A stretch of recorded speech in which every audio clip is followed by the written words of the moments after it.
Good evening, people. Good evening. Good evening. This is Spirit Journey. How are we today? Yes, we're looking out the window. Yes, it's the other window here. Yeah, which window you like better? I go straight ahead. Yes, I love this quiet time. Yes, good evening, people. Oops. Good evening. This is Spirit Journey. Today is Friday. Man, these weeks are going so fast. Today's Friday, September 5, 2025. And oh gosh, what's the time? What time is it? It's after 10 o'clock. I'm not sure what time it is. See, I left my watch somewhere. That's my fault. I know it's after, I'm pretty sure it's after 10. Yeah, things are going so fast. Yeah, it's like I get home at 4:30. I prepared my dog's dinner, and then I went to a restaurant and I um, take home meal. It was very good. Yeah, I went to this Nigerian restaurant. Yeah, I like spicy food. They're very good. And I had half of it, and I did some laundry today. Um, yeah, it was a busy day. I didn't take Lavender, my little fur baby. I had to leave early today. I had a dental appointment. Yes, they had to tighten my braces. They only put like those bands. They didn't put in the wire, the new wire. They just the bands that they put on it to tighten it. And it went quickly, and I left, and then I had to go to the bank to get this thing straightened out for my bank. And yes, yeah, I went to I used my instincts, and I went to see the acting manager there because I didn't want to sit at the agent's desk because there was a line of people. Let's see, about six or five, about no more than five people. And honey, and then that's not including the person that's at the desk, that's being serviced. So I didn't want to wait. And I said, hey, let me check out that person that helped me before. And I walked past the agent and poked my head in the office. The door was open, of course. And I see that she's in there, so I took a shot. Yes, and the problem was resolved ASAP, and I was really, yeah, it's really something how with the online services, what they show, they did show how I was supposed to enter the item. I had to enter in the year, the month, and the date, you know, and I didn't know that they wanted hyphenated too. So that was the problem. But yeah, so it was resolved right away, and I was happy. And I said, hey, let me go. I was in a good mood. I said, hey, it's still early. Already got got the braces done. Then I got my banking issue done. So I said, hey, I want to go do some shopping. I didn't want to just go straight home. So I bought some fabric. I had some, yeah, I overdid it today. I did. But I got what I liked. Um, yeah, I bought the Katinge, Katinge cloth, something like that is called, Katinge. It's the African fabric. And they have some really, really nice fabrics here. I love it. Looks great on brown skin. And I went kind of overboard.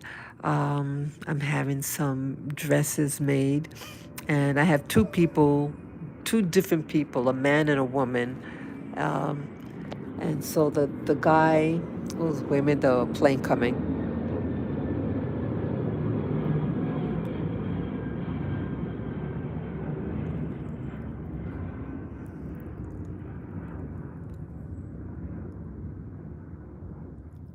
Okay, I didn't want to compete with that. Yeah, know who you are to compete with. And I'm not going to compete with a plane. So anyway, yeah, so I'm getting some dresses made um, with the contingent cloth, and hopefully they follow my instructions how I want it made. I used to sew, not professionally, but I sew. I mean, I used a pattern back in America, uh, but yeah, I know basic sewing, and I know what I like, and yeah, I don't have my sewing machine. I had sold that before I moved to Rwanda. Yes, and so I'm getting 6 dresses made, and then I had these wraps done. Like here in Rwanda, they do. I'm really inspired. I admire the what are called the women of the earth. They wear the contingé skirt, like it's just a piece of fabric, and they wrap it around the waist like a skirt, and they get their chores done, their gardening and all that, and the fabrics look beautiful, and I admire them, and I like them. They also have like a shawl, like something you put over your shoulders. You might put on your head and then wrap it around your shoulders. It's really nice. I love it. It's very, very feminine and very earthy. I love it personally. Yeah, go with the fantasy, people. I'm from America, New York City, and here I'm indulging in things that are a little different, a little so called ethnic, with the contingent cloth, but I found out many of these contingent cloth are not African, but is from Asia. I'm letting you know. But it's heavily worn. It's worn in the continent of Africa everywhere. So it's okay. If masses, if the bulk of the African people are wearing it, hey, okay, I'll accept that.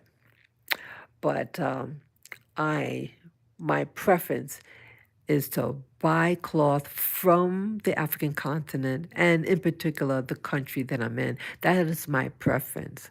But you can't always get what you want.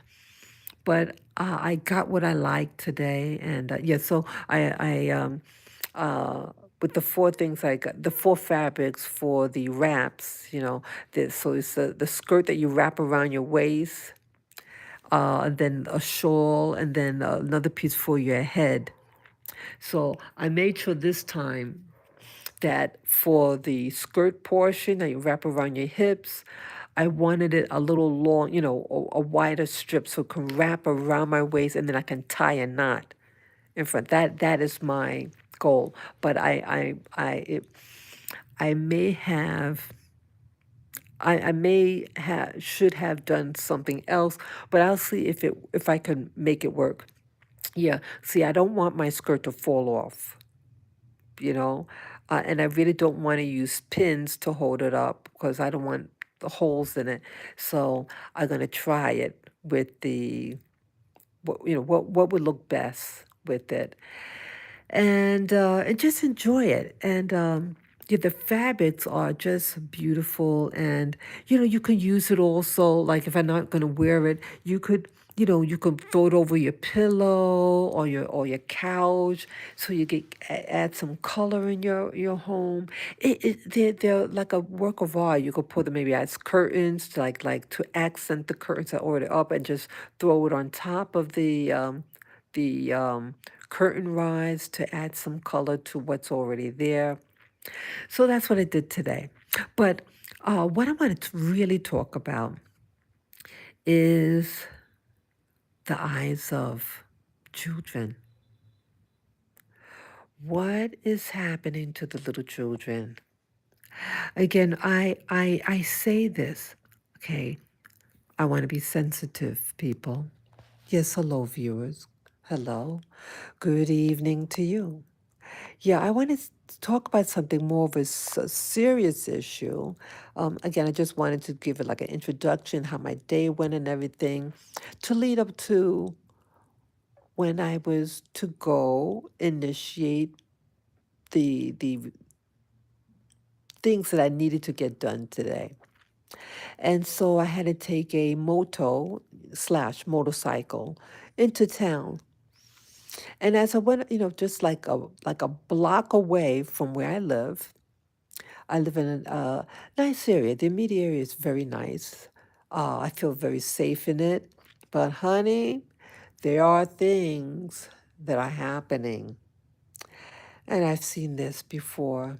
I don't want to see it, but I saw it again today. As I walked up the hill to catch the moto, um, these two young children, and I mean young, they were between the ages of 4 and 6, 4 through 6, two male children. I've never seen them before.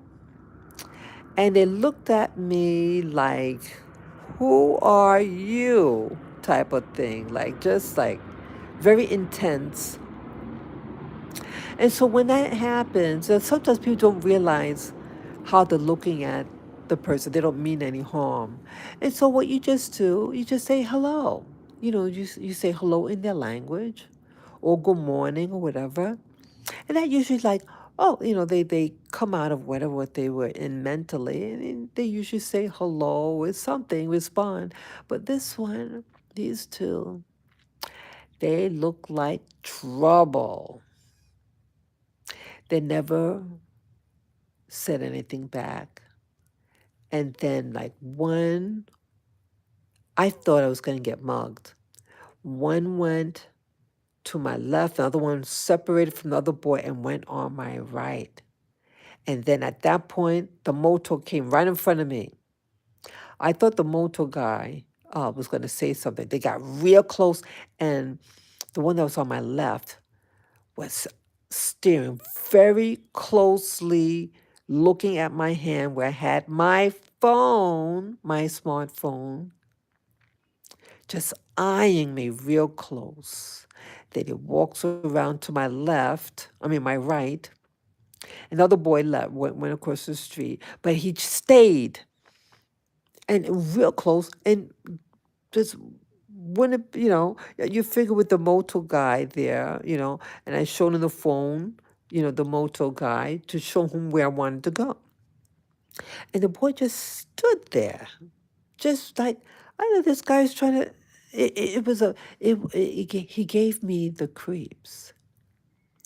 This young boy had, you look in his eyes, both of them.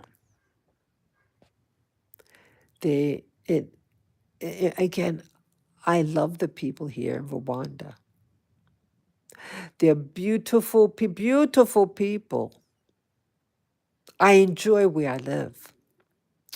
But once in a blue moon, it is frightening. Yeah, so for whatever reason, it's just standing there. But there's the energy of this little boy. Remind me of, how to say this? He reminded me of a future killer. And that's being nice. This little boy between the ages of 4 and 6 gave me the creeps. He just had a spirit of evil, in my opinion. Never said a word. Looked at me real intense. I felt his energy. And he felt like he was up to no good regarding me. And I thank the Creator of having that moto. He came boom right on this, right when they approached me. Right when they separated the two boys, and when one was on my left, went to my left, the other on the right, and I thought it was going to be jumped by these little ones, and then the moto came boom right there. The motor guy looked at both of them. I thought he was going to say something. you know, but he didn't say anything. And I'm very thankful. They weren't going to leave me alone. They look like thugs. Little children. No adult. This was 8 o'clock in the morning, bright and sunny. Where are their parents or guardians? They were just there. Why aren't they in school? I had like, there was nothing, like no one's home up there.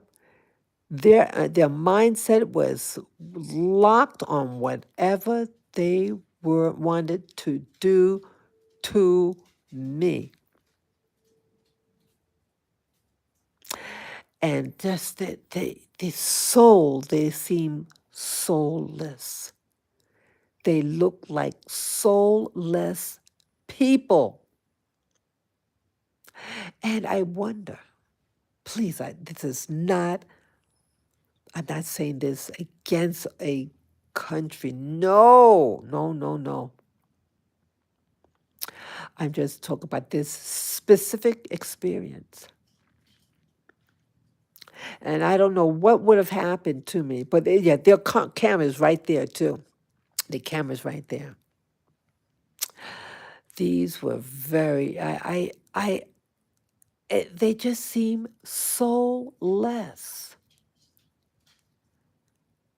And how does a child at that age get soulless in the eyes? You look in the eye, because when I talk to people, I look them in the eye. And the only thing I saw was, what can I do to get what this woman has and take it? That was the vibe that they put off at that age. When I was about that age, between 4 and 6, baby, I wasn't allowed outside. I would be beaten, and I was beaten. I was on my driveway, my parents' driveway, and I got beaten with a stick. And the person didn't tell me that I wasn't to be there. I was with my family. I was with all my brothers. I have 5 brothers. I'm right there on our driveway, and he beat me with a stick. I kid you not. And so I see 2 children unaccompanied by an adult, and then and the kids weren't like they were talking to each other. It's not that they were whispering to each other and that like they're going to do something. No, they never said a word to each other. At least in my presence. Maybe further down across the other street, and when they saw me, maybe they targeted me. I don't know. One went on my left, the other to my right. And I had fear. It was instantaneous. Soon when they arrived, the motor came. Boom. Because I had talked, I said, hello, good morning. And they said nothing. And that's when they separated and went one on my left, the other on the right, and the motor car came. The motor came, and I had to let them know where I needed to go. What makes a child soulless?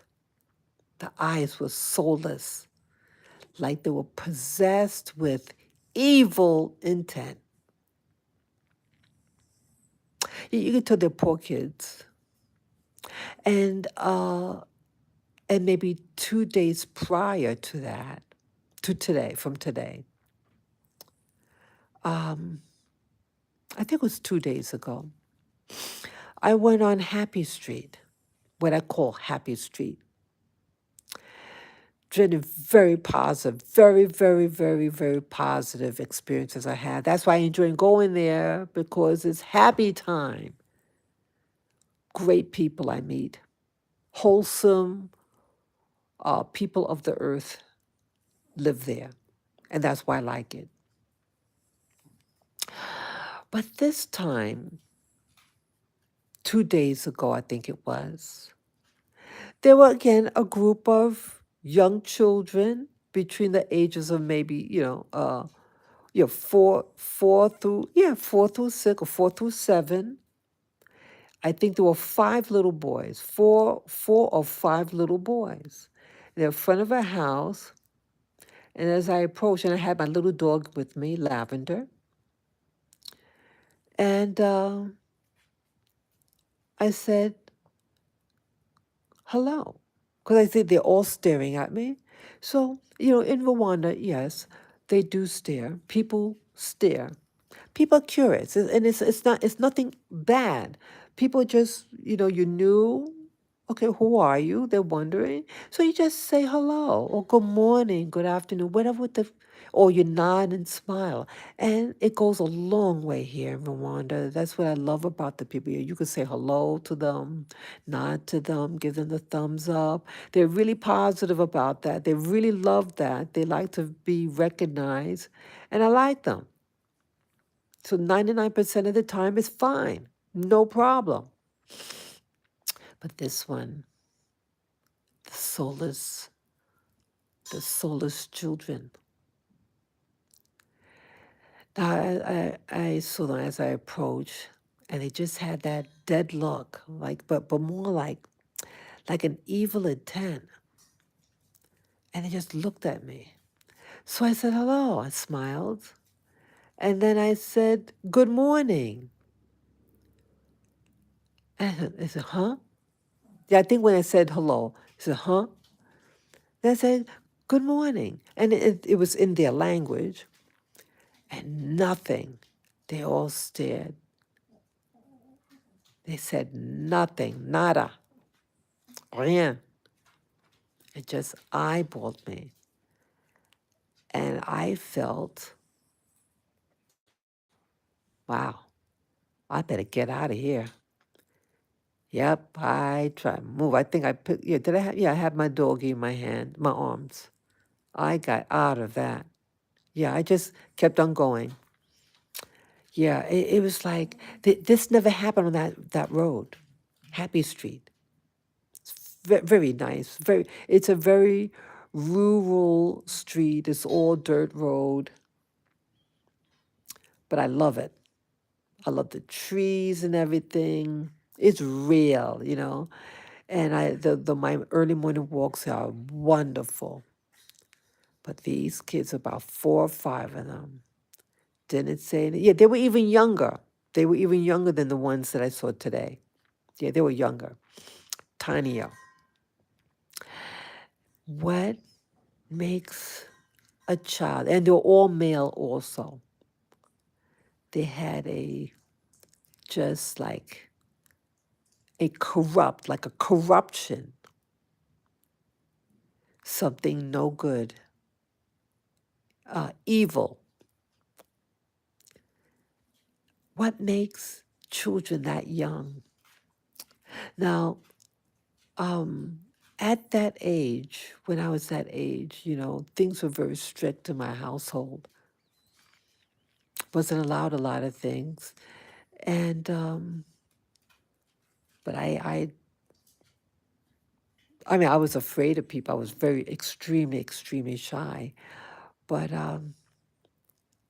I, I was taught to respect my elders. I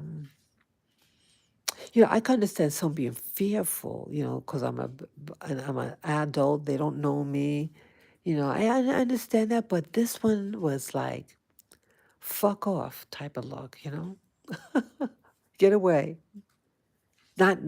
They weren't warm, and that's unlike this country. The people here in Rwanda are very warm-hearted people, very caring. They have a very caring, genuine personality. They're very friendly, cordial, hospitable, And so it just like, what happened?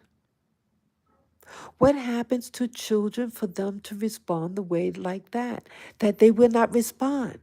Yeah, and then it happened again, even before that, something else happened.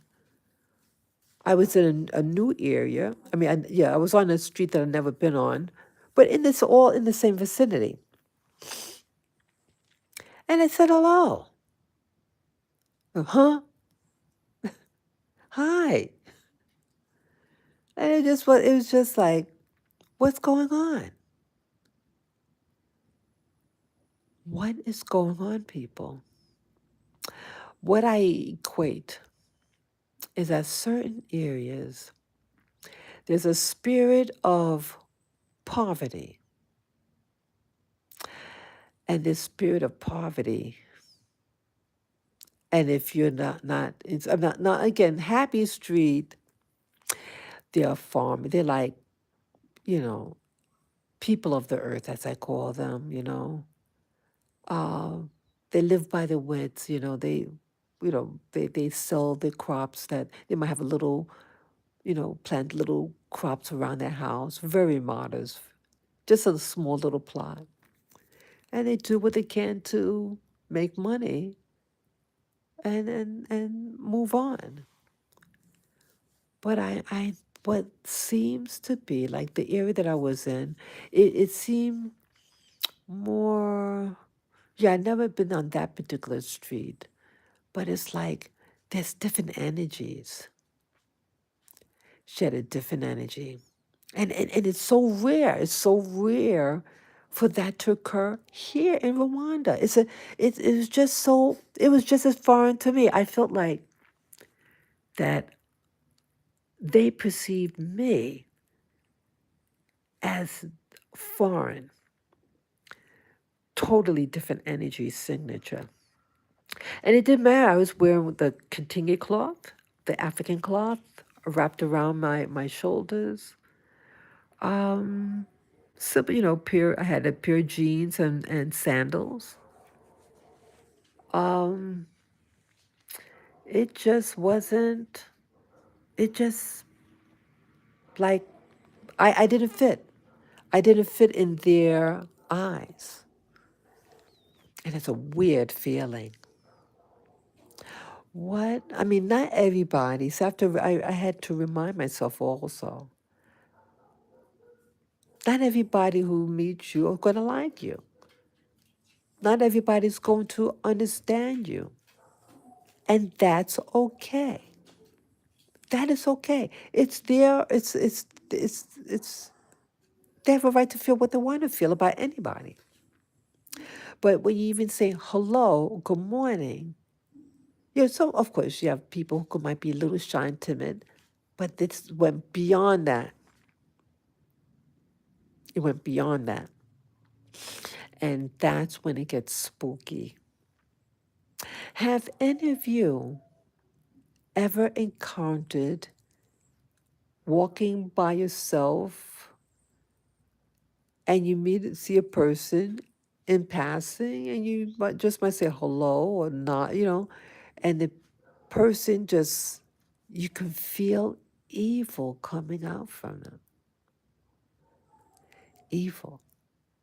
Yeah, I had gone to this other neighborhood in April of this year, April 2025. And I went to a new neighborhood. I was driven there before, and I really enjoyed certain things about there. And I said, hey, let me go there by myself this time. I took the bus, and I was to go down a hill, and lo and behold, another group of, I think there were two, only two, and they looked physically very, very unclean. And that same look, they eyeballed me. They were approaching me. And so I said, hello. Something you say forcefully, hey, hey, like with confidence. Hello, like you're not afraid. Then he says, give me money. Give me money. And I said, sorry, no money. And they followed me. I was right at the near the entrance. Excuse me. I was right by the entrance of that hill with many, many people. Their motorcycles, the motorcycle stand. I was just a couple of feet away from them going down the hill. And then I saw it was about to rain. So I said, let me leave now. I don't trust those kids. Just a bad, bad energy. Yeah, I didn't feel comfortable after that. I actually was scared. I was afraid of them because they were extremely physically unclean, their bodies and their clothes. They were a little older. They were maybe 10, 11.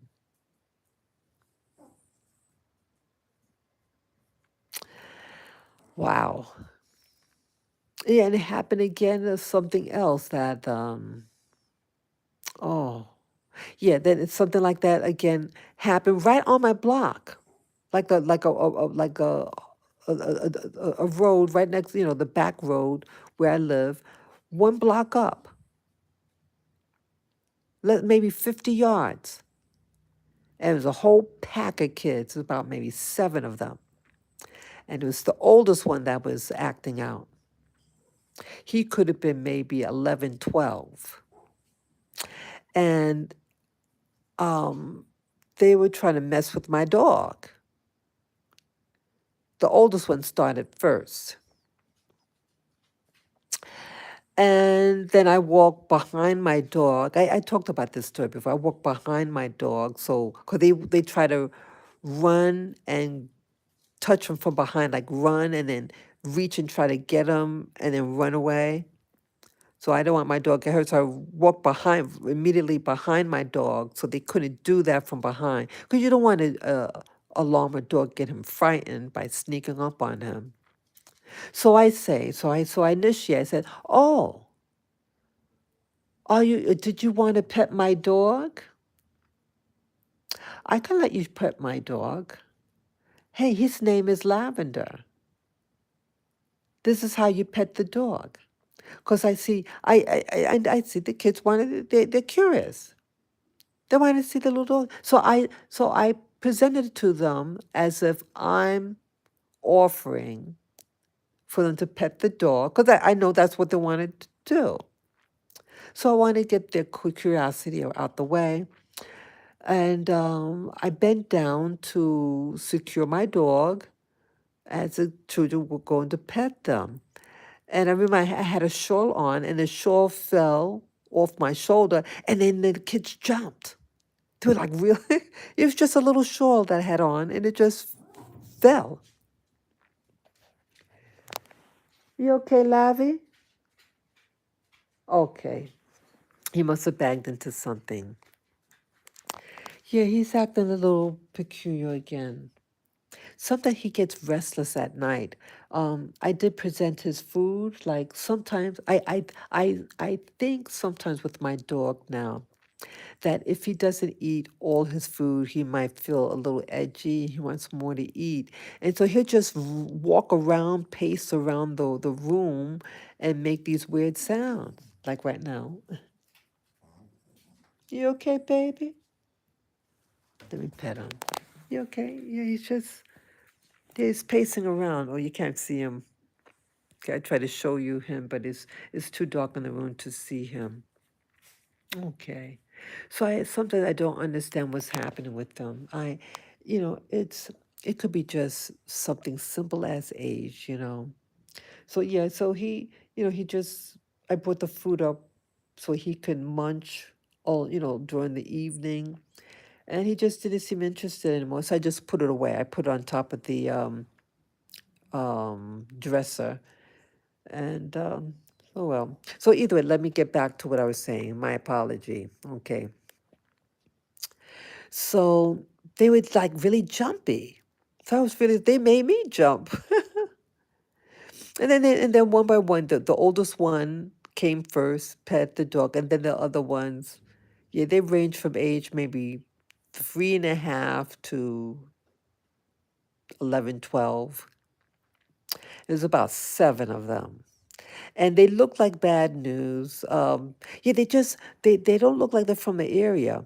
They looked very wild, very rustic, and they looked like they were up to no good. They had a bad vibe to them. So when they were coming up the hill in the back road, they were in front of me on the corner, and when I saw them, I something said, "Move away, go on the far opposite side from them, and then keep going straight." And lo and behold, they came to uh, mess with my dog. So but I took the initiative to say, "Oh, did you want to pet my dog?" You know, and then I gave the dog's name. So if you sometimes what usually works, if you let them know, you try to like put personality to the thing. He's not just a dog. My dog has a name, and I care about him. You try to personalize it, or say he's an older dog. He's a you let them know the age of the dog. The dog my dog is older than these children. So is to educate them, and I want to educate them how to pet the dog. So after that was over, I gave the name of the dog, and the guy said, the older one said, "Give me money." And then he said, "Give me my money. Give me my dog." Really nasty, like. It was frightening. I had to say, I said, "I don't carry money," or something. I said something. "Sorry, no, not money." And then I walked away. And then I said to myself, "Pick up your dog, because they might try to grab your dog. They do steal dogs here." So I grabbed my dog, and then I walked away from them. I didn't want to run. I didn't want to show fear. So I just, picked up my dog and said, "Let me just distance myself." And they were following me. And then they turned and went the other way. And it shook me. It shook me because the guy, the older one, the mischievous one, had that same spirit like all those people I was telling you about. The eyes was soulless. It was like a criminal eyes. You ever see the eyes of a criminal? That's what this guy had. And it shook me when I go, yeah, after that, I went back home. I said, "We're not going out today, Lavender." That's my dog's name. "Let's go back home." So I took, so I was going to go this one way. I said, "No, I don't want to take that road. They might be, by the time I get to the end, they might be there. So let me go back to the original road where I actually saw them, that they're not on, and then just race home, because that's the road that I live on." So that's what I did. And there was no problem coming back home. But man, I was shaken up for a couple of days. That this happened maybe in April of this year, April 2025. The soulless, because when I responded to the boy, it didn't shake. He was still focused on getting my money. And see, he emphasized, first he says, "Give me money." That's how they say that. "Give me money, give me money." And then he's the only one that ever said, give me my money." Could you imagine? He's saying that my money is his money and that my dog is his dog. This guy's a sicko. Yeah, he's a criminal mind.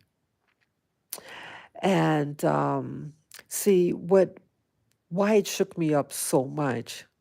When I got home, it started hitting me. Like some things, when you experience something, you handle it on the spot, what you can do, and then you leave, you go home, whatever. But sometimes later on, it starts to bother you, and the impact of what could have happened hit you heavy. And the reason why I left America, what was the last straw that broke the camel's back? That's an expression which means what pissed you off? Well, they were trying to steal my dog, Lavender, the one that you see. I mean, the Lavender, the one that is alive, the little boy, the Pekingese. Yeah, they tried to steal him right in broad daylight.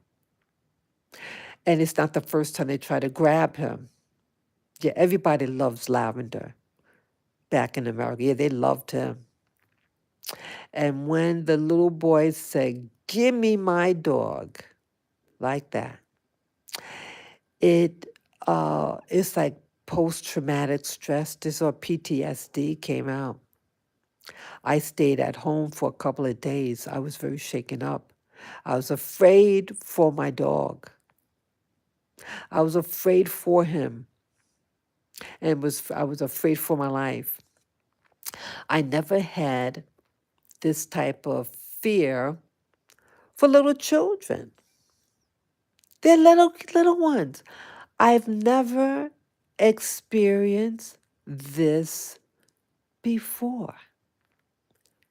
Now, yes, we have in America tons of adults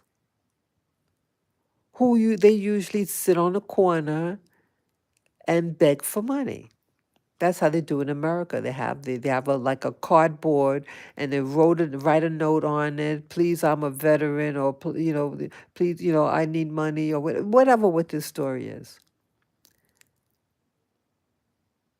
But never children. Never in my life. But back in the day, in like the early 1980s, 40 plus years ago, there were stories about about Brazil and what they call the street children. And they go in packs in Brazil.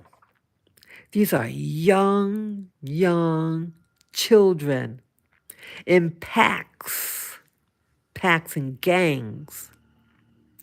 And they will run and they will attack people and rob them. Brazil, what they call the street children. And they had a bad reputation back in, Brazil back in the 1980s, early 80s. And there was a movie made about them, these street children. Something with the word sun in it, like the sun in the sky. I forget the name. But it came out maybe in 2000. Let's see, I moved to my place in 2000. Around 2003. I saw it I saw it between 2003 2004. And I saw the movie in the movie theater, and it gave me the chills. It frightened me how the soullessness of some of the children, severe violence they're exposed to in this movie. Again, it's just a movie. But that one scene in the movie when a little boy got shot in his foot scared the crap out of me. It gave me chills. You have kids who are exposed to severe, extreme violence. And in order for them to survive, they have to be soulless to survive. In those type of society, you show any signs of weakness, and they will come after you like a vulture smelling blood. They go in a frenzy. Weak people try to find weak people to attack. They don't like themselves, and if they perceive someone being weaker than them, rather than being enlightened, someone could be poor, but a poor child, whatever, but it doesn't mean that they have a sinister mind. It just means that this was the environment. But you have some people, they become their environment. And those are the ones you have to stay away from.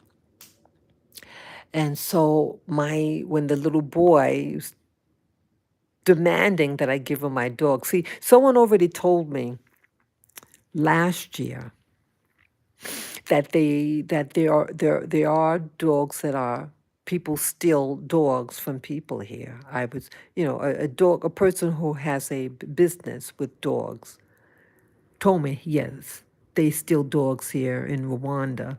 Be careful. So when the little boy said that to me, I, when I got home, the fear hit me.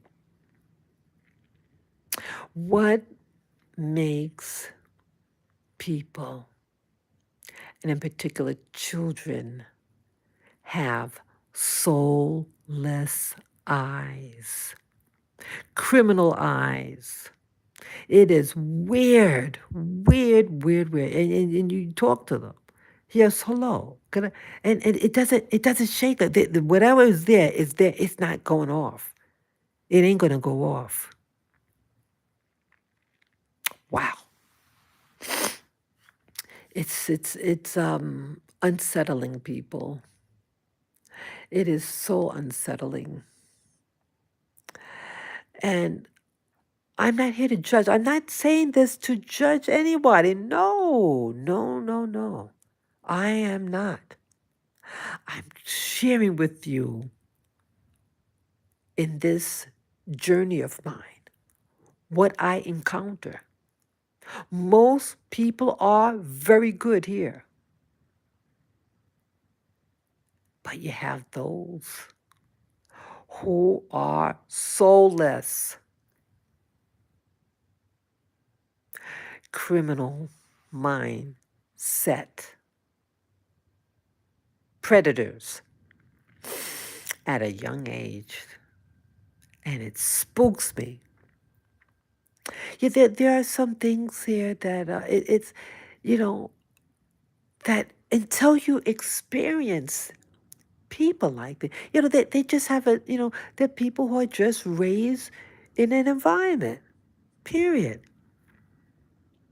They might look normal on the outside, but something up in your head it's not on. Yeah, I had gone to a function, and there were these people, I don't know who actually was the mother. Was the girl actually the mother? And the other was the grandmother? Who knows? They had two young children, about maybe 1.5 years old, between 1.5 and 2 years of age. Bizarre. Just something. Wow. I don't know. It just, wow. It just something. And I wonder, why were they there, that function? Why were they invited?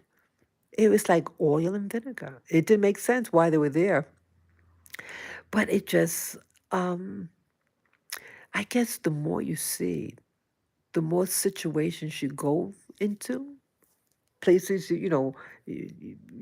getting invited to to new places, going to a new neighborhood, and it could be just right nearby, like 5 minutes away. So it's not like I'm going out in the way far. It's walking distance. And sometimes you might bump into something, and the extent of someone, yeah, I had an elderly man demand me giving them money. Scared the shit out. Yeah, he scared the shit out of me. He looked like, I see why I think it scared me so, the elderly man scared me so much. He just he started yelling out of nowhere. I was walking in a new neighborhood. I met someone and I was going in the neighborhood he lived in. And I have my little dog in my arms. Something said, pick up your dog. Don't have him walk here. Pick him up. It's in a very rural area. And then I see a man in front of me walking towards me. And he's wearing like a jacket. He's like a farmer type jacket and pants. He looked like the guy on the Beverly Hillbillies, the father. Looked like him. He looked very dignified. He's just, he is what he is, but dignified. I thought he was an honorable man, and I didn't expect this to happen. So he walks right to my face. He was about the same height as me. He could have been a little taller. And he puts his palm up and puts it right next to my dog's head. So I thought he just wanted to pet my dog. It skips that there. I said, I'm afraid I don't know what you're saying. I don't know what you want. And then I'm thinking, mine is, this first time this like I was trying to find out what's going on. And then I'm thinking, oh, let me give him a little banana. Because I had a little pouch, a doggy for doggy treats, but I kept bananas, baby bananas in there. And so I bent my head down, and he's like eyeing my little pouch. And then he yells at me with all his might. And it shook me. I felt this energy like go through my chest. And whoa. See, I was looking for the thing to give him as when he, so it was unexpected. And well, I remembered had at the time I remember what he said, the last word. And when I got home, I looked at my dictionary, my translator thing. And yes, what I thought he was saying, money. And yeah, he was demanding money from me. And there were people around. And so when because I was trying to take out the thing in my pocket when he yelled at me with all his might, is I pulled up a banana. You see, back then, this was early last year, I was getting over the COVID and I felt very weak. Oh, sorry, my knee was saying. I was feeling very weak and I wanted to make sure I have food with me because I start to feel weak, to give me some energy. So I was carrying them last year. And so I thought, oh, let me just give him a banana, like my way of saying hello. So then he like yells at me before I can take it out. And then, yeah, the banana on top was all I had eaten. And so I was trying to get the one below it. And so when I pulled it out, it was all mush. It had mush in my bag, but I handed it to him and I walked away. Like he like looked at it like, what? And I kept on going. Yeah, he was working on the farmland across the street. I saw where he went. Yeah. I stopped going over there. Yeah, most people are good. Most people, but that came out of nowhere. Yeah, I don't go over there anymore. The old man. Yeah, he looked like an old guy, just like the same as the guy on the clamp. The same. He had the same vibration. Wearing the same type of jacket. I'm not sure if he had the hat also, but he looked like a little farming guy, and he looked like an honorable, hardworking man. But he came up. He was demanding money. See, people do look at you here. Yeah, I was told even before I came to Rwanda and just looking into Africa in general. I looked into many countries here. Uh, they in some of the videos they tell you People stare at you. People will stare at you. Okay. And so I knew that in some of the African countries. And yes, I don't look exactly like the people here in Africa, in this part of Africa. That's not going to surprise me. And in general, 99% of the time, you just smile, say hello or good afternoon, or you nod your head, you wave, and it's all good. They're wonderful people. Wonderful, wonderful people. Yeah, they're just curious. Yes, they will stare, and when you say something, it breaks them out of whatever what their mind is saying, and then they engage. They might say hello back. It's all good. They smile, they're excited when, if excited in the positive sense.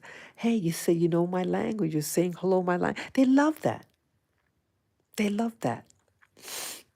But, so yeah, it's an experience, people. Yeah, the longer you live, the more you're going to experience. And I'm not, I mean, I like buying the fabrics because it makes me feel more connected here. And that's what I want. I want to feel more connected because there are a lot of positive things about here that I like. I like waking up and seeing beautiful trees. I love it. I love it. I love the people of Rwanda. I really love you guys. But it's that other element. And I'm a single woman. And when fear hits it, when fear sets in, when you no longer feel safe, people, uh, you better do something. Yeah. Yeah, I'm just, I mean, you can't run away. You're not in heaven. You have to, I mean, I think I usually use good judgment. I think I usually do. Like, I really don't go out in the evening. I like staying at home in the evening. I do. Um, but I do like rural areas. I love the farmland. I love that. Um, People can tell, you really, just like in your home country, wherever were you listening from, people can tell that you're not a local. Even in New York City, you can tell who's a tourist and who's a local. Locals act differently, period, regardless what country.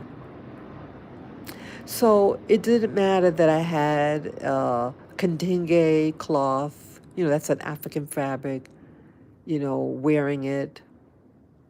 I was wearing jeans, a tank top, and a shawl, those African fabric for the shawl. I stand out.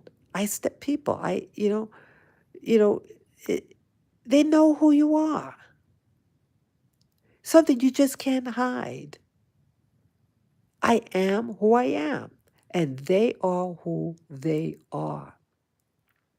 And I respect that. I respect their privacy or their boundaries. Um, how do you navigate with that? Um, Sometimes like how to help people. How do you like let me tell you something like today I bought fabric that I told you about. Uh again, it's just an observation, but it's something that can hold them back, the ladies back.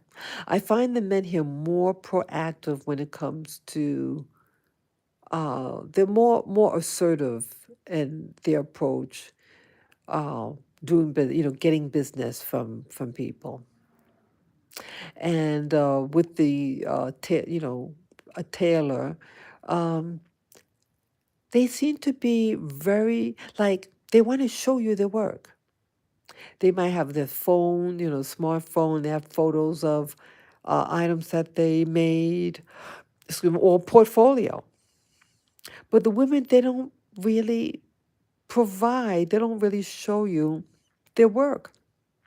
See, I think that programming, and yes, I was raised the same way, programmed being a female to be passive, don't be proactive, you know, don't assert yourself. And a women here, it's the same thing. And so um, they don't market themselves to the same degree. They're not promoting themselves, but that man did. Yeah, I bought from both the man and the woman. The man had a portfolio of his artwork, of his designs. The woman did not. The man also had like this homemade, um, like a, I think you call it a duffel bag or something, a simple little tiny, a bag, big enough for a book, or, your smartphone and your smart pad, your notepad, things like that. Just a little something. And it's something he made. It was really good job. And he had his book in there, to take notes, to do his job, to take the measurements of the client. He had it in there. Did the lady have that? So who is presenting themselves as a professional that they take the work seriously? He did. He did. The guy wouldn't give up. I met him over a year ago.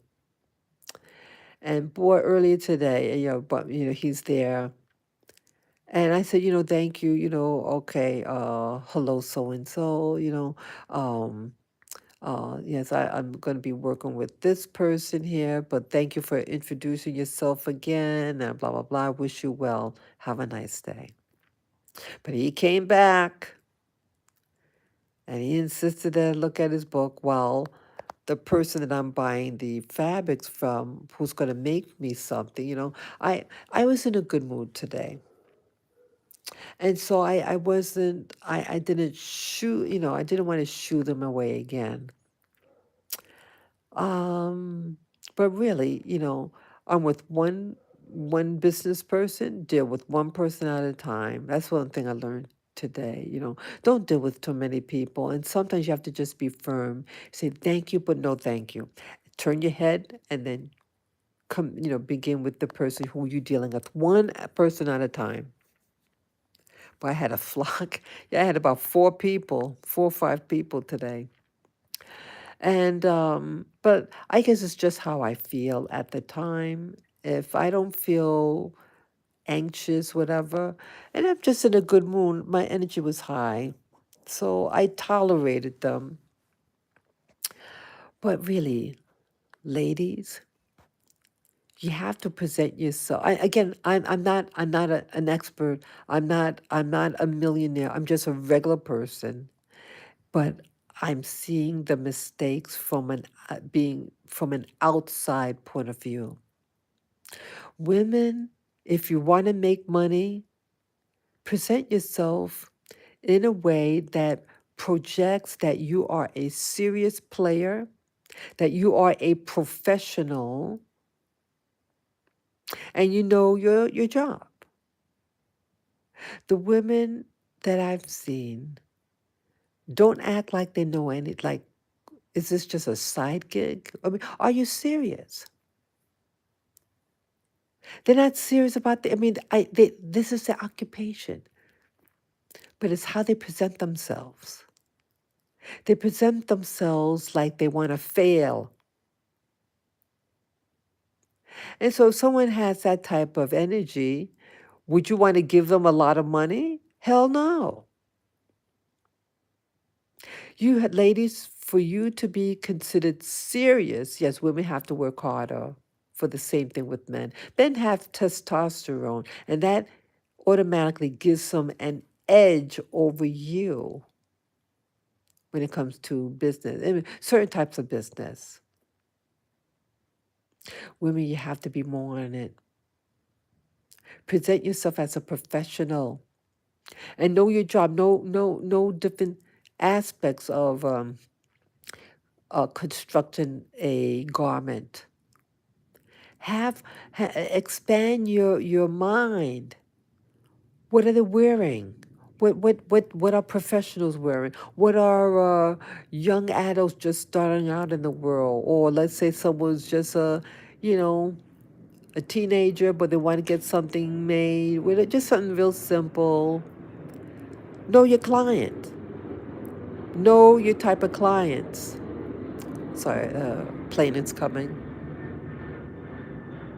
Not going to compete with that.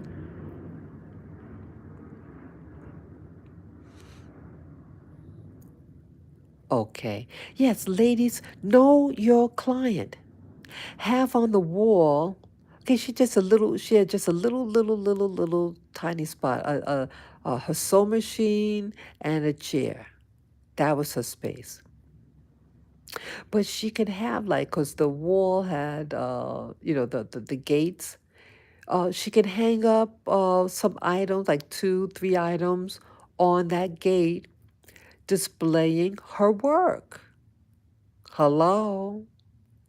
She can also sell herself by wearing the items that wear the items that she makes. So people see her and they say, "Oh, that's a nice outfit." She says, "Oh, I made it.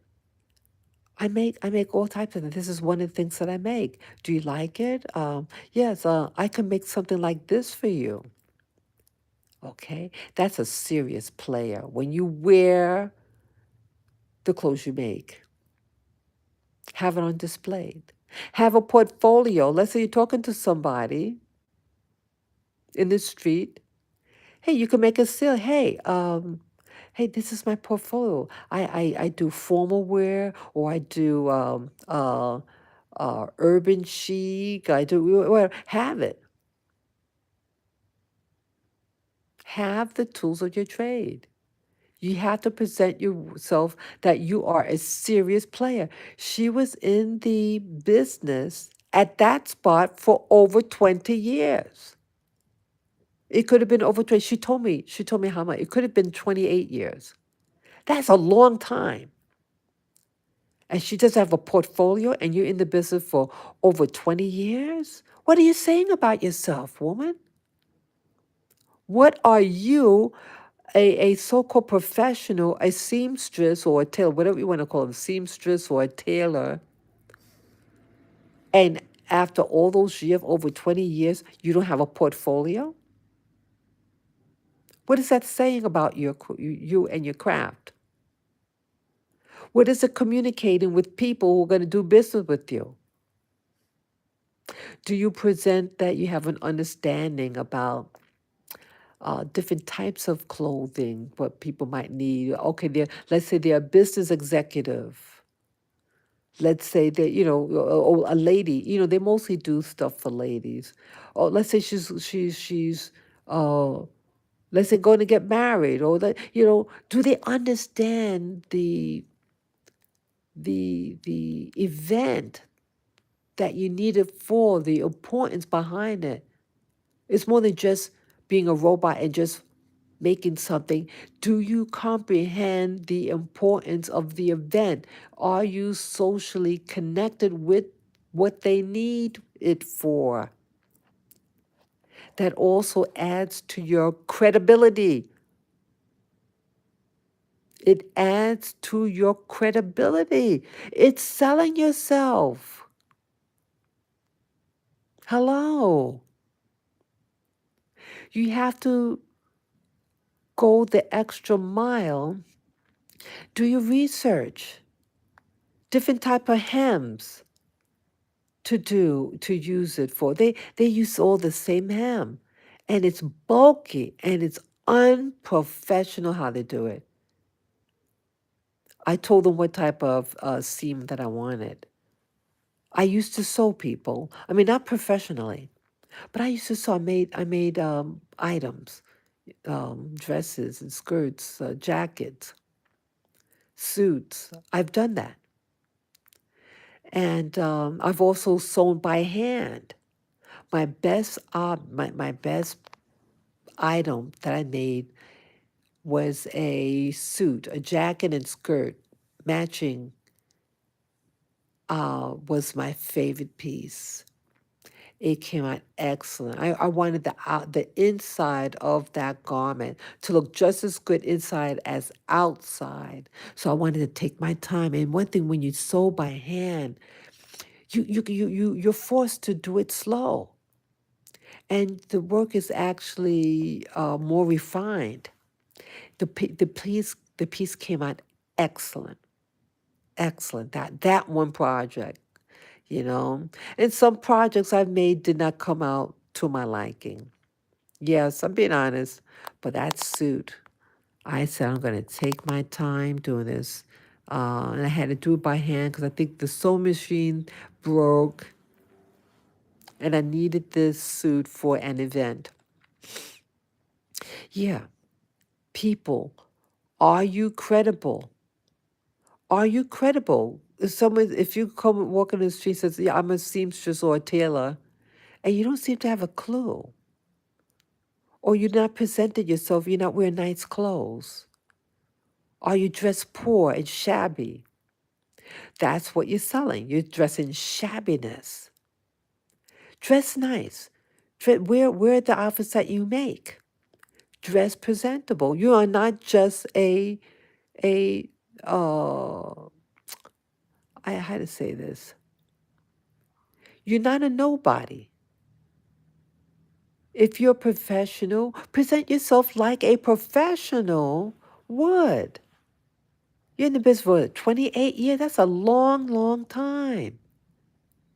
That is a professional woman. If she's saying, "Yeah, I've been doing this for all these years," but you haven't grown. I get the impression she has not grown in her field as a seamstress or a tailor, whatever you want to call it.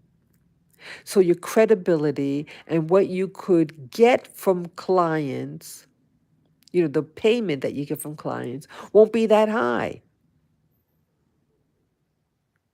because how you selling yourself. But the guy sold himself, but he was persistent, and he had his portfolio. He showed me his work. She didn't have one. Why would I give someone who doesn't even have a portfolio the same amount of money for someone who shows them that they are a serious player? You have to sell yourself. You have to know your field. You have to have the tools, the basic tools of your trade to do your job with precision.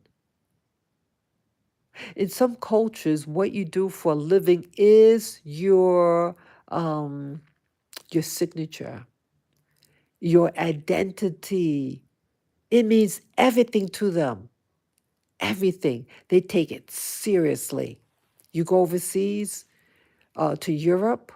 I was in the Mediterranean. They take their work seriously. Let's say you go to a restaurant.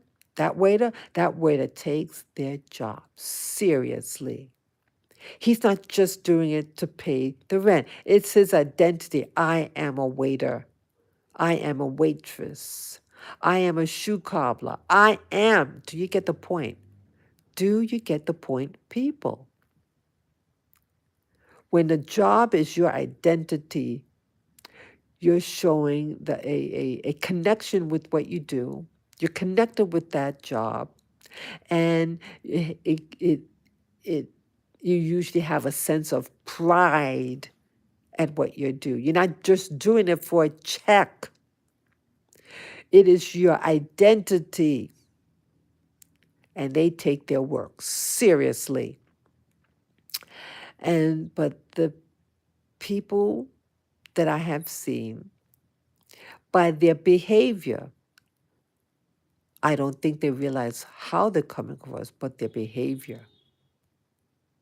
They're not taking the work seriously. They're just pushing a pen, so to speak, just doing the functionals, and they're not expanding. They're not growing. They're not professional. And so I think this is what the importance of being part of a trade a trade organization. Like you have professions and meetings that they have, like the Association for, let's say, seamstress or tailor. I'm just making that name up, people. I'm just making that name up, but something like that. And people who want to stay on the cutting edge of that business, different aspects of that business, they're going to go to those meetings. I don't think they've ever been to anything like that. So it reflects in the work and understanding. And that could be a problem. If I'm looking for someone that has an understanding or mindset of a particular, let's say, thing that I need made for a type of event, a special type of event, I would want that person to understand that type of event when I tell them. I mean, I remember years ago, I went to a barber shop. I had a natural. I just wanted for them to cut my hair short. I said to the man, he was a young guy, really, really young. He could have been a teenager or even his 20s, early 20s. And I told him, I said, look, I need to get my hair cut. Um, I have to go on an appointment interview, so I have to look good. Well, how would I know what they want? If they're that really nasty, nasty, nasty, nasty guy, that is not what you say. But you can say, as a professional, if it was professional, he would say, oh, let me show you these photos. Or do you have any photos that you think you would like, for you to have? Or, oh, I have pictures. Let me show you some of them. Or something. See, there's nothing wrong him, he knows what he knows, but he's not even going to try to research or problem solve. Hey, I need to be in a important, I'm going to an important event. I have to look good. So he's brushing you off and he's letting me know that he doesn't have the maturity. See, when you get someone to do a project, do they have the maturity to handle the responsibility? Do they have that maturity? He did not. And why a lot of people are poor is because of your behavior and your lack of awareness, personal awareness for yourself and others. And it shows, and people don't want to deal with you. You have to correct that, people. It's not about race. How do you present yourself? Do you present yourself as a man or a boy? That's another thing. Or a woman, a girl or a woman. Which one are you? I don't deal with children. I want to deal with adults. Always. I don't deal with children or boys. I deal with adults. I want people who can conduct themselves, who project understanding. Some people, they act like they don't have a brain in their head. They're nice people, but they lack awareness. And they're wasting my time. Yeah.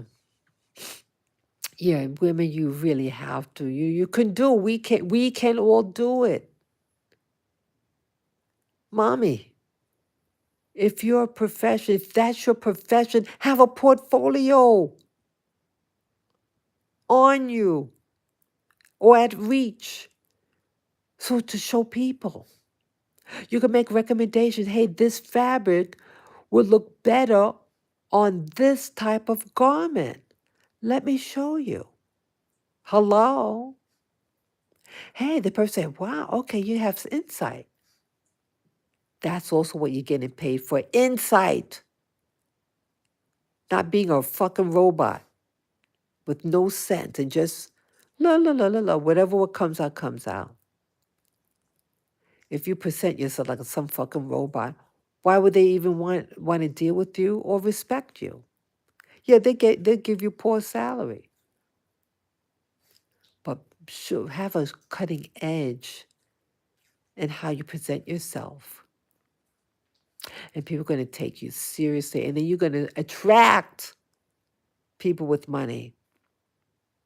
People like to do business with people of similar social economic standing, or people who know how to respond or act towards people with money, clout, prestige, whatever you want to call it.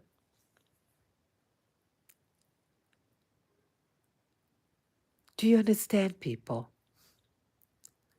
Yeah. And I just see it. If you just a sea of people of nobody, you just there, just you like you're suffering. I don't want that energy. Oh, please, please, please, please support me. Please stop begging, ladies. Stop begging. And some of the dudes were begging also that other guy. And yeah, I mean, his perseverance did work eventually, but he had his portfolio. And I didn't want to look. And I thought, oh, it's okay. I said, hey, this guy, this, if he really made these, hey, this is really nice. So he had more clout. He had clout. He demonstrated that he had understanding. The lady, not as much. And so, don't get upset, ladies, when a guy gets more money. He's usually demonstrating that he has proficiency at what he does by how he presents himself. How does he carry himself? Does he have a portfolio? Does he seem outgoing, like he's not shy? I see that's also a real detriment to most of us women. We act really shy when it comes to business, many, many, many, many times. And I'm one of them too. We're afraid to really speak. It's okay to, I'm not saying challenge, but you could present uh, information that might be contrary to what they're saying, but for them to at least know other aspects of the issue, to show that you have understanding that, hey, possibly these things you may not have considered, and that may not work well for you or your need for that particular thing. Yeah, it's okay to verbalize that. It shows you have understanding, and that will foster credibility. Credibility is everything. Let's start demonstrating we have credibility at what we're talking about or doing.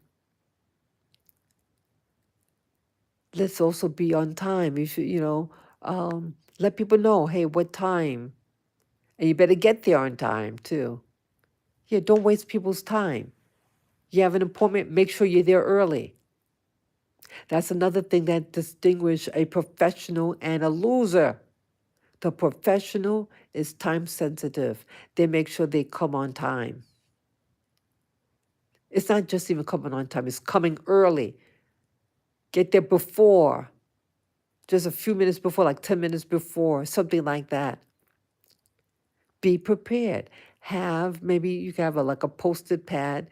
You could write you need to know the name of the client, maybe the phone number, and then what item they want it made, what outfit with which fabric.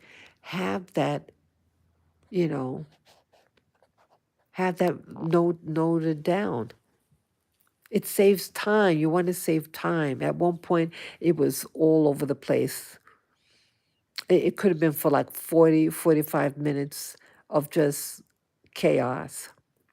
And it was part of my fault too, because I allowed the because it was just supposed to be me and the lady, the seamstress, and then this dude comes in, and he's not leaving, and then another guy, an artist came, and I could have, I mean, I try to be polite and you know, and said, oh, thank you, but I'm not interested. I'm trying to focus on what the seamstresses do, and I could have been firmer.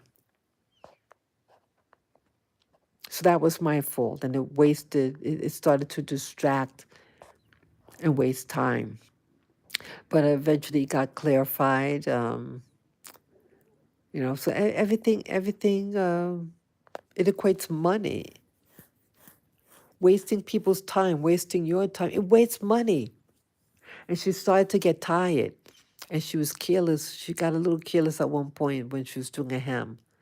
Yeah, that's what she was doing. She was putting in hems on this fabric that was cut in three pieces, each of the fabrics in three separate pieces. And she just had to do a hem around the edge. And she was starting to get tired. So know your limits. Know your limits also. Know your limits. Or if you see the, hey, I have a limit right now, I can't really handle anymore. It's okay to let the client know. It says, you know, the time restraints. Look, I may not be able to, communicate with them. Say, hey, this thing, I want to put my full attention to this. I was working on this project of yours for a while now, and I want to be on top of it. I'm getting tired right now. Look, I have what needs to be done, and I'm going to complete this project, and I'm going to call you. Make sure you call them. Make sure you call them. Communicate with them. And this is a sign of being professional. This is also what people pay you for. They pay for your professionalism, that you're upfront, that you're consistent in what you say what you mean, and you mean what you say. And you're communicating, and you want to find out what their needs are, and then you have your needs of, okay, I want this price, you know. It helps you negotiate. It gives you negotiating powers when you present yourself as a professional, that you um, take your occupation seriously. If you don't take your occupation seriously, why should I pay you like someone who is um, proficient or cares? You know what I'm saying? Yeah. So these are the things that I was faced with today, and wondering how, like, so you have many women who, as I described, because of social conditioning, and I was under those social conditions myself, but it's still prevalent, and it's putting you women at a disadvantage. And these men may not even be near as good as you, but they know how to play the game. They know. But women are taught to be, oh, it's not polite to be assertive. It's not, oh, I shouldn't do that because I'm a woman, right? I was trained the same way. But as you get older, you get fed up after a while. And at least with me, I'm getting more verbal for the first time. I always stuffed my feelings. I'm not supposed to talk back to people. I'm not supposed. That's how I was trained. But sometimes you have to stand your ground and just explain yourself in a very precise manner, but what you think would be effective. So that's all that I'm getting at. I'm linking those two events, this about the seamstress and the tailor, and the children who were eyeballing me, that they looked like they were trying to rob me. Their intent didn't seem very good. And I think how I'm tying this, well, how I'm trying to tie this all in, that when a child feels like they have nothing worthy of them and no access to money for education of any kind, they may not know how to read or write, their parents let them just go out on the street, and it affects their mind. And this could affect everything that you're working for to overcome.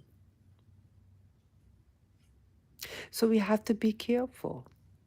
We have to be careful. I'm hoping I'll be able to um, wear these dresses. And yeah, there's somewhere I want to go on my birthday in December. And I'm hoping to wear one of the dresses to it. So I'll keep you all posted about certain things that I might want to do later on, in the year.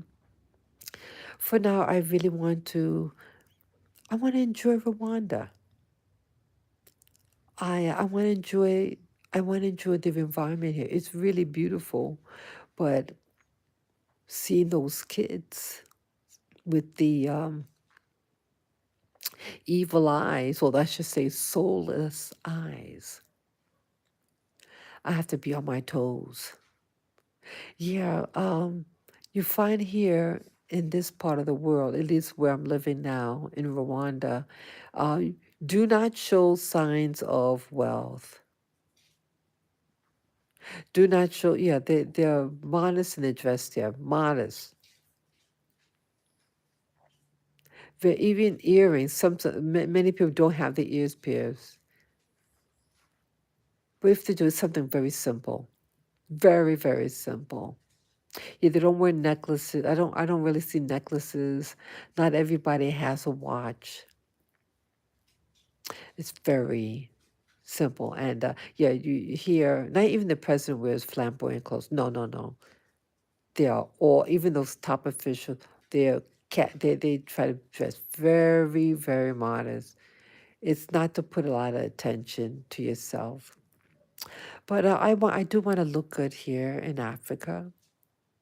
I don't want to, so many times I like to dress very extremely casual.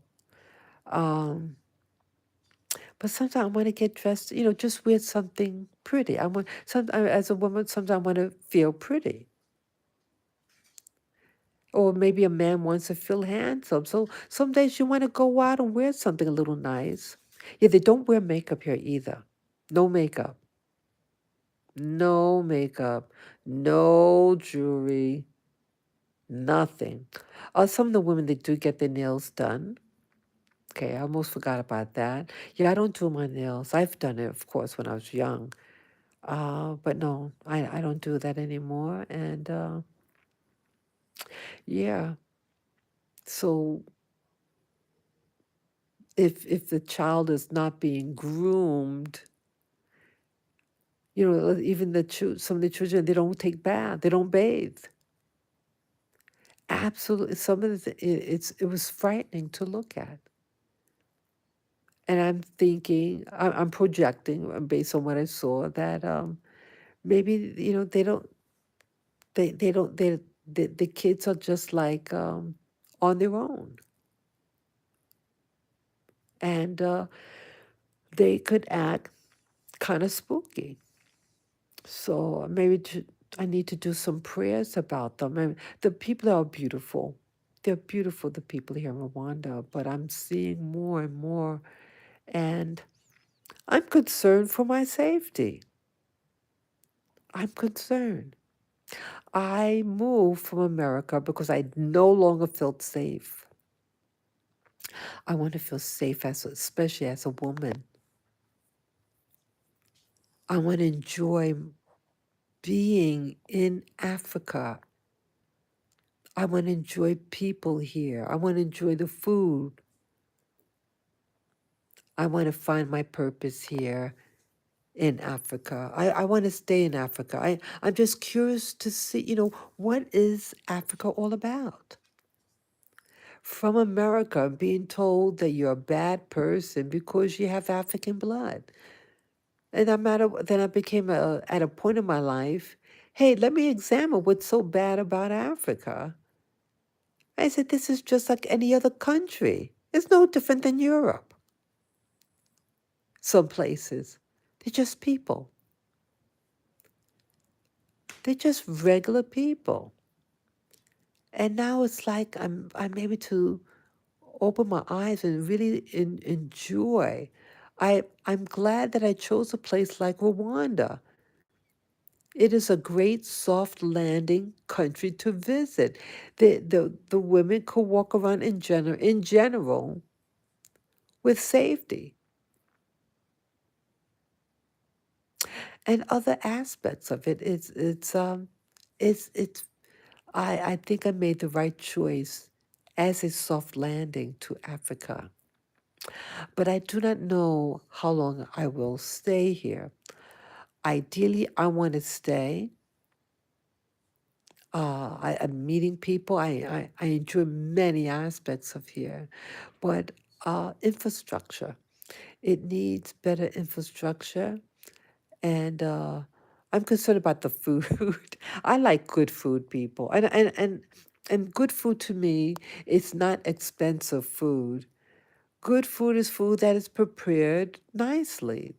That they, if it's chicken, I want the chicken cooked well but juicy, I'm a simple person at heart. I can eat the same thing for days. If I like something, I will eat it. Okay, so um, I just lost train of thought. But yeah, these are different elements that are happening out there. And again, Rwanda is a very beautiful country. But I feel with what's happening in the world today, the world is chaos. Oh, there was an aspect with the passport. Oh, yeah. I was meaning to mention this yesterday in my live stream about the passports that the three countries, uh, Mali, Burkina Faso, and this one other place, Niger. Yeah, they have a new passport. And some countries, it's like an alliance that they have in those three West Africa, what do you call it, the Sahel nations. And they were saying, there were some nations saying that we will not accept those passports. What if something happens here in Rwanda? Let's say some conflict. You notice all these things happening all of a sudden? These things could trigger something in another country. The events that are happening in the US and other countries. And this passport was just created. And some nations said, we will not accept that. You can't come in our country. I don't want to be in that type of position that being a particular nationality, when I say nationality, I mean what passport you have. What passport do you have? Will they, could they refuse my passport and then you're left stranded? I want to protect myself from that. What if there's a conflict? What if there's a war next door? People are being, very animated. Things are happening quickly. And I have to be at a position that I may have to leave, at least temporarily, in the case if something bad happens. Like what they call a red flag. I think you call it a red flag. I forget. What's the term that false flag. That's the term, false flag. When someone pretends to be from a particular nation, they have a flag from another nation, and pretend to be from that nation, but you do something evil against somebody, and it's done to hide your identity. It's done to hide your identity and your motives behind things. Okay, so anything could happen, and some nations may not want you to have dual citizenship. That's another issue. So what if there's a war, something happens, and you have a passport that's no longer valid? What's happening to Burkina Faso, Niger, and what was the other one? Mali, and it gets rejected. What if something happens with Europe or the U.S.? If someone could turn on a narrative, they could also turn it off. And how I'm going to fare in the matter? Will I be able to leave? Will I be able to take my money with me? These are all very important questions. And so I'm thinking about having if possible, a dual citizenship.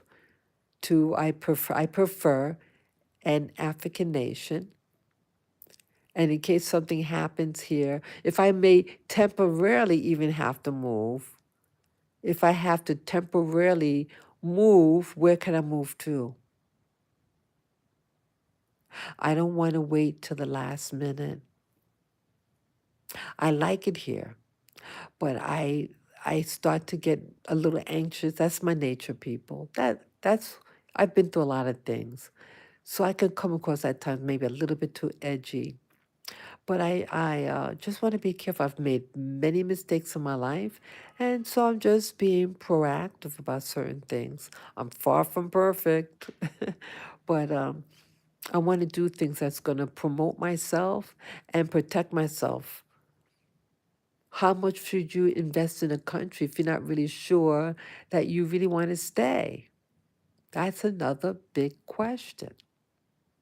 So I want to take things one step at a time and enjoy what I have.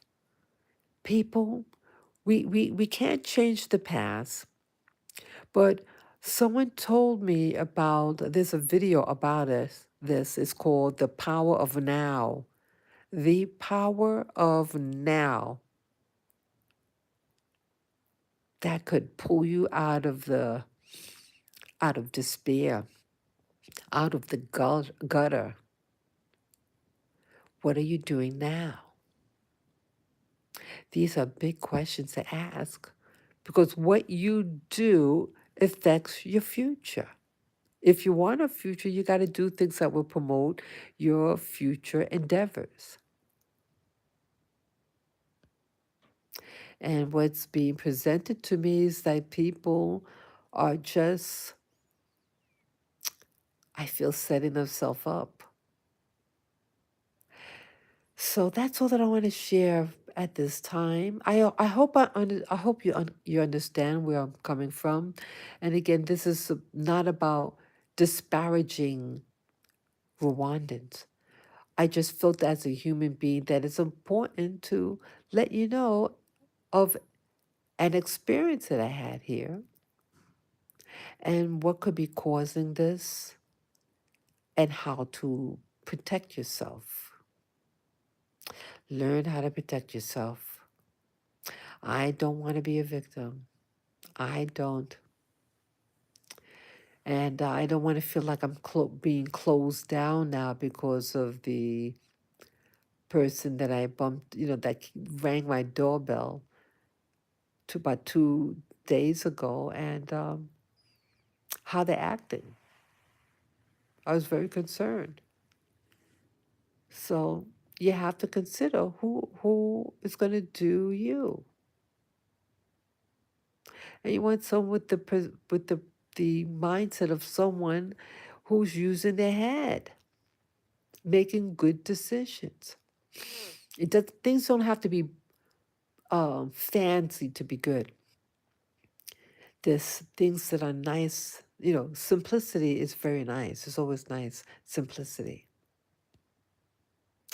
So I thank you again. Oh, I'm sorry. I keep moving the phone. I apologize. Yeah. Looking out the window. Yes. I love these quiet moments, people looking out the window, just like back in America. I find it very fascinating. And I met, oh, not, I didn't meet her, but I saw this a YouTuber's video. And when I saw her, I said, boy, she looks like, she looked just like me. And I was really like, wow, this person kind of reminds me of myself. They're a little cuckoo. And I wrote in the comment, oh, you cuckoo like me. I like you. Something like that. Yeah, it was really nice to see her work. She's a lady living in Portugal and uh, how she feels about it and just what's communicated. And it was really, yeah, I signed up right away. I signed up, and you have some people. Yeah, she's a house sitter, and so she gets to travel overseas, and she's wondering how long she wants to stay in Portugal. And I'm glad she shared a lot regarding Portugal. Oh, excuse me, because I heavily thought about Portugal. Yeah. But kind of like at the last minute, I say, no, I'm not going to do Europe. I want to do Africa for the first time. Yeah. Well, actually, I've been there once before in the military, but first time on my, with my own initiative. And it was very nice. It was very, very nice. Um, yeah. You have people who are travelers.